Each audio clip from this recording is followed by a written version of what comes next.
Hey, what's up? I'm your host, the J-Man. Welcome to my video. Today I want to talk about comic books. I'm going to go over a book that I read just recently, and this one is a throwback to the early 90s.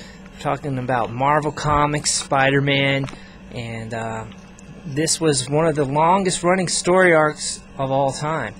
Here's the title. Boom, as you can see there.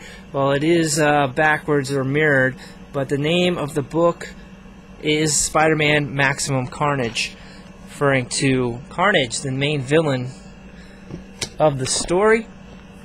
And yeah, the graphic novel, which is a collection of the entire story, which was featured throughout the pages of different Spider-Man comic books at the time.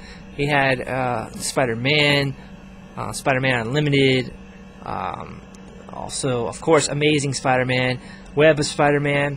So really, it's kind of hard to get all these books together, find them and individually and put them together to get the complete story. But thankfully, they put it into a volumized or chapter, not volumized, but chapter by chapter book or graphic novel. Very nice. Looks good on the shelf. But yeah, I want to talk about it. I recently read the whole thing. I was interested in the story because I hadn't, well, not so much the story, but just the details, because I'd always heard about it, and you know, Venom and Carnage are two of my favorite Spider-Man characters, so this is kind of like the bread and butter for me. I had to find out everything that happened. I basically knew how it ended and how it began, but sketchy on some of the details in the middle. But I'm glad I read it, and here's my review. My overall impression: a little bit disappointed. The story was very flat, one-dimensional. You know, people have criticized and said it was too violent, it was too dark, and I understand where they're coming from. It was definitely violent. You know, you have one of the most psychotic villains of all time. He's, you know, a mass murderer, and of course it's going to be violent. So the issue here was, how far does the hero go? How far should a hero go to put a stop to evil? And that process, does he actually become evil? At what point do you draw the line and say, you know, I just have to let it go? I can't kill for the sake of saving a couple people. I can't kill someone to save everyone else. And that was basically the moral of the story, is that society, or people in general, have their good side and their bad side, but oftentimes we see their bad side, and even though deep down they might be a good person, that bad side comes out a lot more often.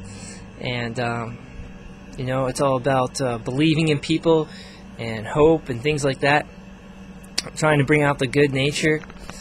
And they really tried to drive home that message, especially towards the end. But I didn't really like it that much. I think they could have done a whole lot better with the story and the characterization. They didn't develop the characters much. They just kind of threw them in there. Yeah, really disappointed about that. No depth to the villains. There wasn't a whole lot going on. I mean, there was the thing with Peter Parker, his life, his married life with Mary Jane, and just recently the death of Harry Osborn, having to deal with that. His relationship with Felicia, and his parents. His parents just got out of prison, and he met them, and that's a big to-do, especially with his father, because his father makes one of the main points in the book about halfway through. He gives Spider-Man, or Peter Parker, a speech, and Peter Parker sort of changes his attitude, and then later on he comes back and he realizes, you know what, Dad, you were wrong. Alright, and I don't really agree with that. I think his dad kind of had a really good point, and if he had just believed in what his dad told him, think things would have played out a lot better. But this was back in the early 90s, so they were still trying to convey that true blue hero, the heroes do good things sort of mindset or storyline. Okay, so now I just want to discuss the artwork in this, and you know, you have different titles. So obviously you have different styles going on. There's 4 or 5 different guys that did the penciling, 4 or 5 different guys that did the ink.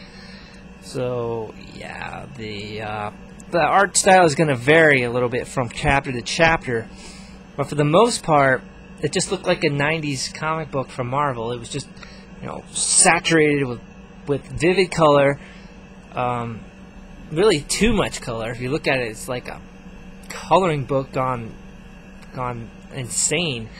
But yeah, the panels were kind of small, and a lot of characters going in one scene.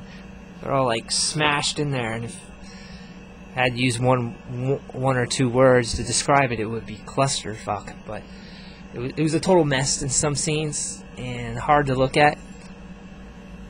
But it got better towards the end, I have to say. The final chapter was really, really nice. They did a great job. Compare that to the rest of the book, and it's like 2 different worlds. The final chapter was actually, it was displayed in Spider-Man Unlimited, and you could tell that the artwork is a total 180. It looks very, very nice. I'll even give you a quick preview here. Hold on a sec.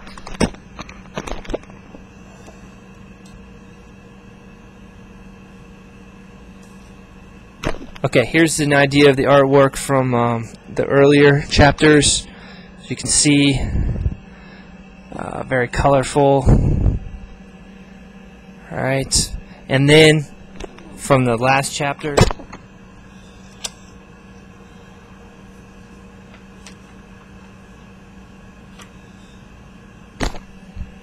there you go. You get a lot better shading, a lot better ink work, more detail.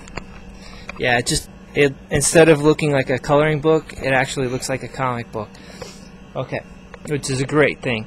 But the whole entire, story, the whole entire arc should have been that way. The art should have looked that way. So, yeah, I was kind of disappointed. Actually, very disappointed. The characters were the biggest disappointment.